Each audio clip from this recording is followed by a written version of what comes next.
Hello everyone, today I will show you how I use Docker in my monorepo. Before starting, I will introduce myself to you. So who am I? My name is CodeOz on social network. In real life, my name is Thomas. I'm French. I'm 26 years old. And I'm full stack JavaScript developer since 4 years. And I share a lot of content on social network, mainly on Twitter. You can also check my GitHub profile if you want.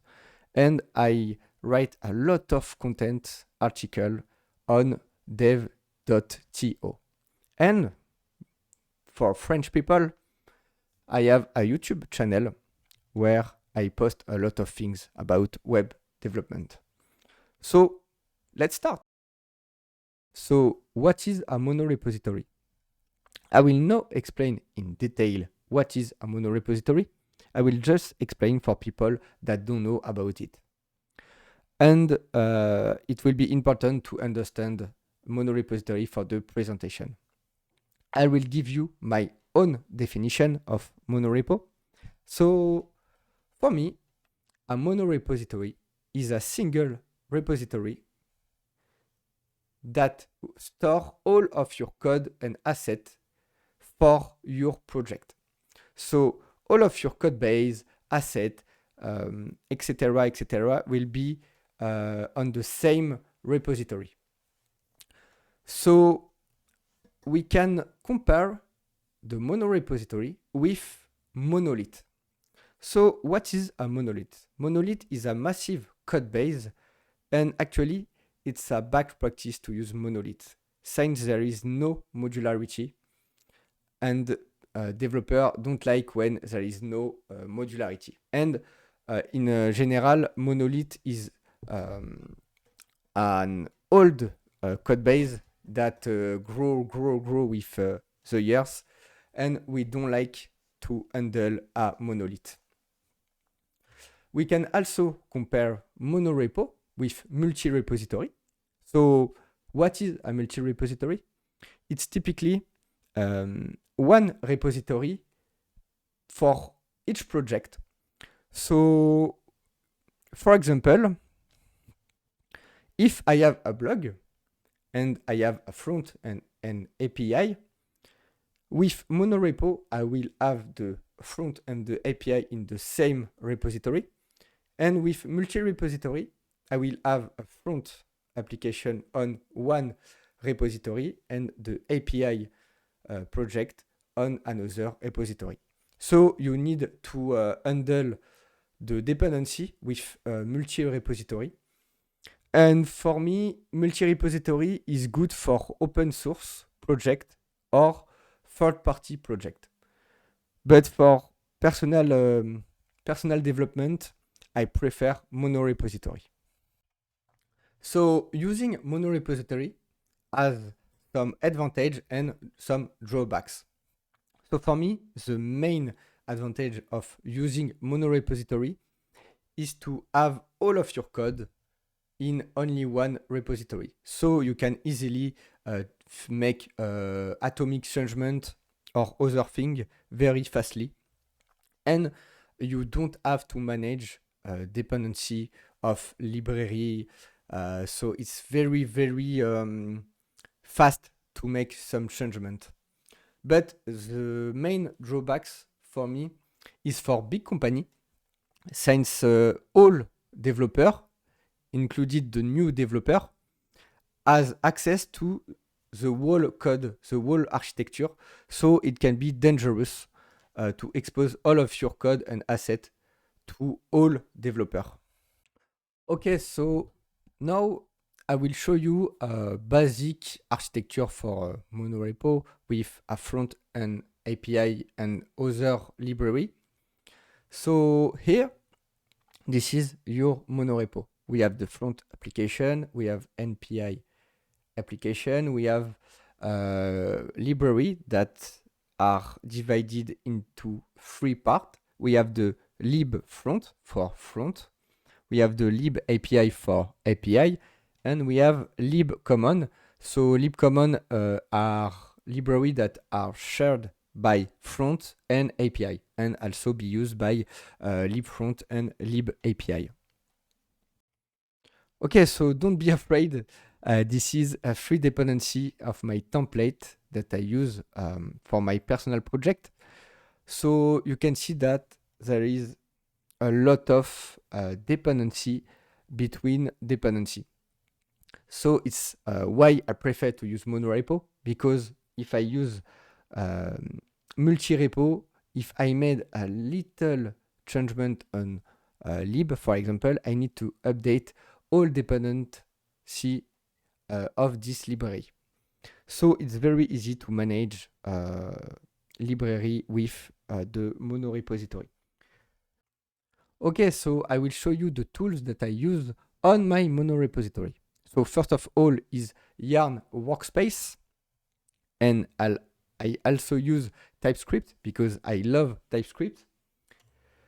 I use an NPM module that is named Runner, I think. It's Ultra Runner. It's an APM module that will help me to manage my package on my repository. I use Docker. This is why I'm here today. And I use other tools like Jest, Usekey, Preacher, Git, Bash for my script, Preacher, and ESLint. So I will show you all the main commands that I use in the monorepo. So basically, we have the yarn install that will install all dependency for my package. We have also the yarn clean that will clean the project, so it will remove all log files, node module. We have also the command to start the environment for developing, that is yarn setup dev, and we will show in detail afterward. We have the command to handle a correct coding style and testing for the project. So yarn test, yarn lint that will use Jest and ESLint. We have also some other commands like yarn build and yarn run. So yarn build for building your application for production or development. And we have also the yarn run to run the application that are just built before. So we have also the yarn build tree. That is the command that I used to show you before the tree dependency graph.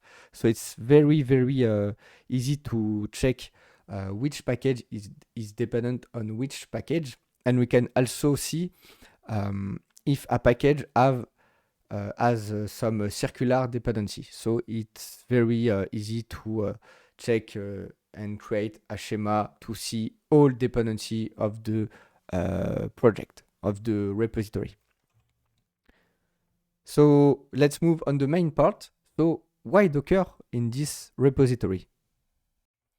So I will need to split the presentation in two parts. So the first part will be how I use Docker to deploy an application. In this example, we will show how I deploy an API.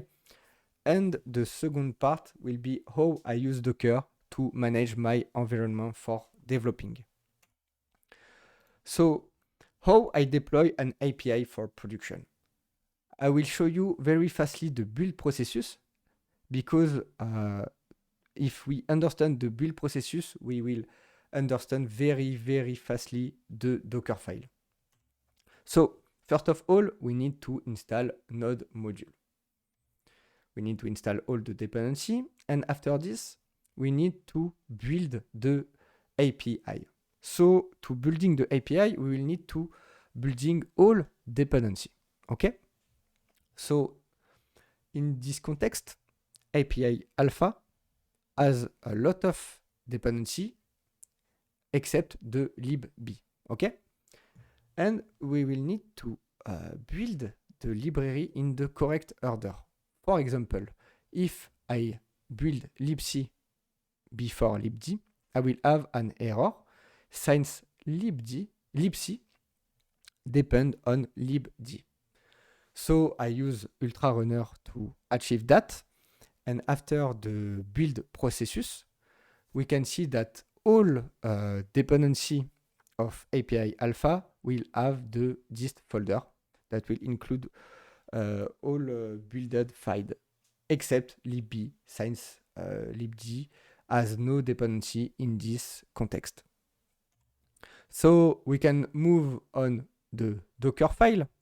So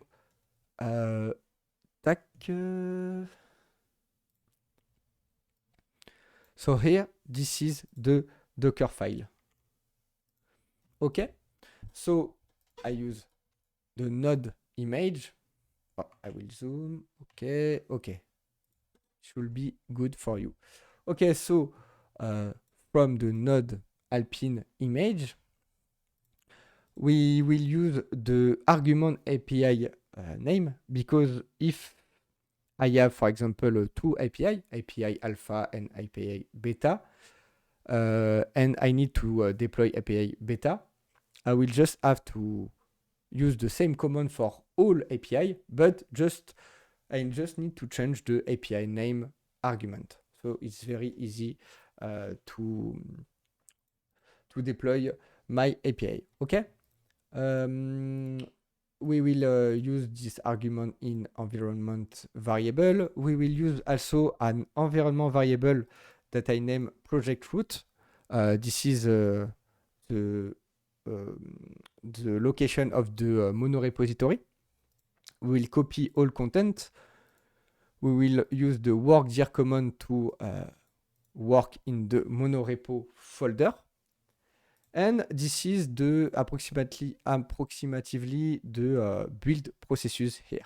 So first of all, we will need to add bash. We will need to install yarn, since it's a yarn workspace monorepository. We'll need to install TypeScript for building processus, since it's a monorepo based on TypeScript. We will install all dependency. This is the build processus that I explained just before. And after this, we will use the yarn build API command. This is the command that I showed you before. And this command will build all dependency in the correct order. This was the image that we see before.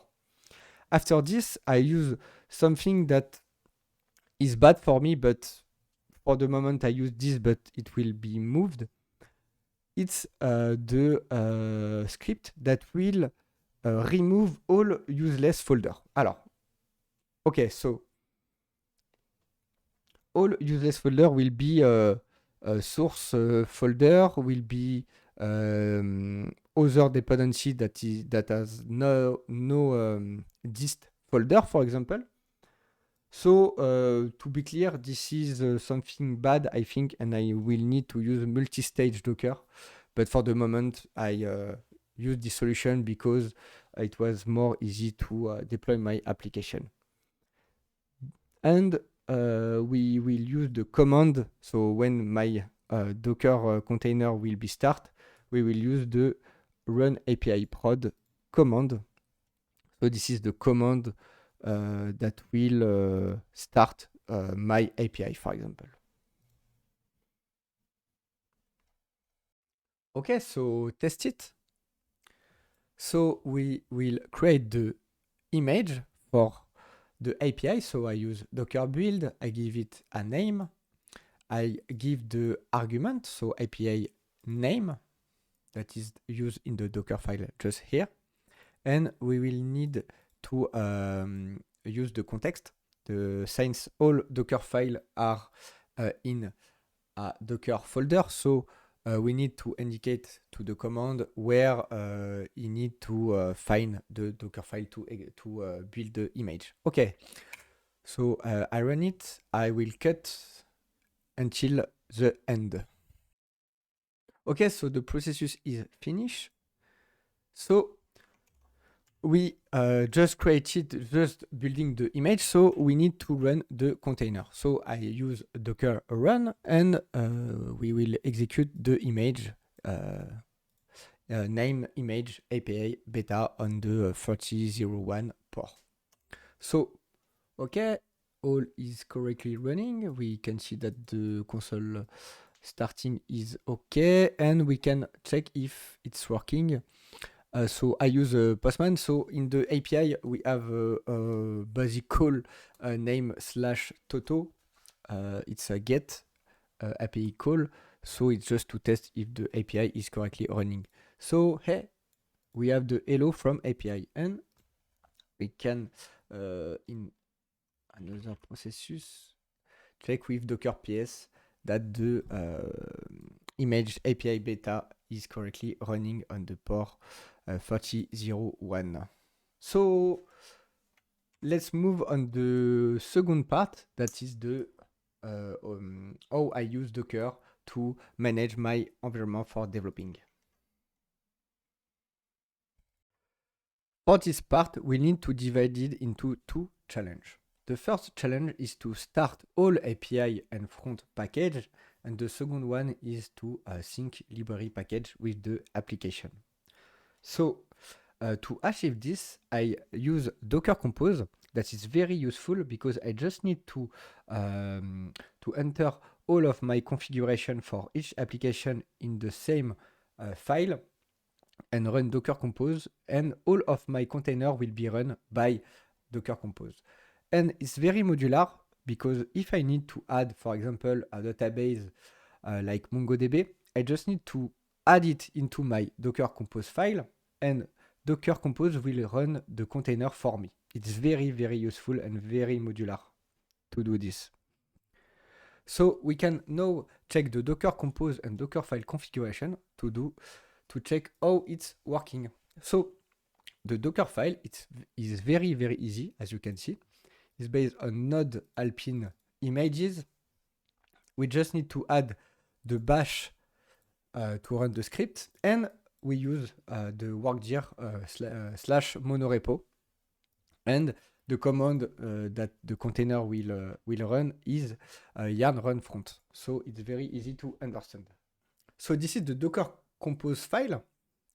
And as you can see, it's very easy to understand this. So here I have my 4 application, the front, for example, that have some value like container name, build with the build context, the host name, the port, and Docker Compose will check the port thanks to the .env file that I just put here, env file value, and this is the env file here. And I use the volume with Docker. Why I use this? Typically, when you will run a Docker container, the file that will be the container will not be edited. So as we are on the context of developing, we need to edit some file. And if we use the volume with Docker, we are sharing the local file with the Docker file. So when I edit something in my environment, it will be automatically applied in my Docker container. So it's very, very useful.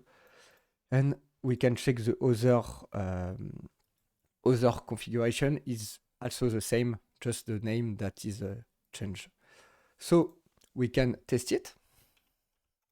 Yarn setup dev. So yarn setup dev will clean all current package. It will also install all dependency, because as I said before, we will use file from the mono repository, and we need to install all dependency from from your environment. We are building all library, and at the end it will run the Docker the compose up command. So here I can Docker compose ps to check that all of my application is correctly running. So for example, if I'm here and I made an API call to one of this API application, here I have the correct answer, hello from lib_a, for example. And now we can move on the second challenge, that is to sync all library. So from now, I'm doing something that is that will be change. This is I know that this is something that I need to change in the template because it's not very friendly to do this. But here, for example, if I made some changement in my application, I put hello instead of hello from lib_a. Here we can see that it's correctly sync. But if I change something from lib_a, for example, here, and I made something like lib_a edited, and I rerun the command, I will have the old version. It's because I didn't rebuild the dependency. But in this case, lib_a can be a dependency of other libraries, so I need to rebuild all dependency of this. So I just need to yarn reload package that will rebuild all package. This is why I said before that I need to change this behavior because it's not very friendly to reload all library. But for my little project is not very bad, but I need to change this. And all application has been reloaded. So here, if I remade the call API, we can see that we have the correct value. So we have an environment for developing that is working very well and that is based on Docker and is very easy to run it and to change some behavior. So we can move on the conclusion. So as you can see, I use Docker mainly because when I need to deploy an application on a cloud provider, I just need to send the Docker image and the cloud provider will execute all commands. And it's very, very easy because if I need to change my Docker image from one cloud provider to another cloud provider, it's the same thing. It's why Docker is very, very useful for this. And for the environment, I love Docker Compose because it's very modular. I can easily add one application, remove one, and run it very, very fastly. And as I said before, it's very modular. So I hope you liked the presentation. I hope that this was not annoying, and I hope that my English was not bad. It's not easy for me to speak English in this condition. And if you have any question, this is my main networking. So bye.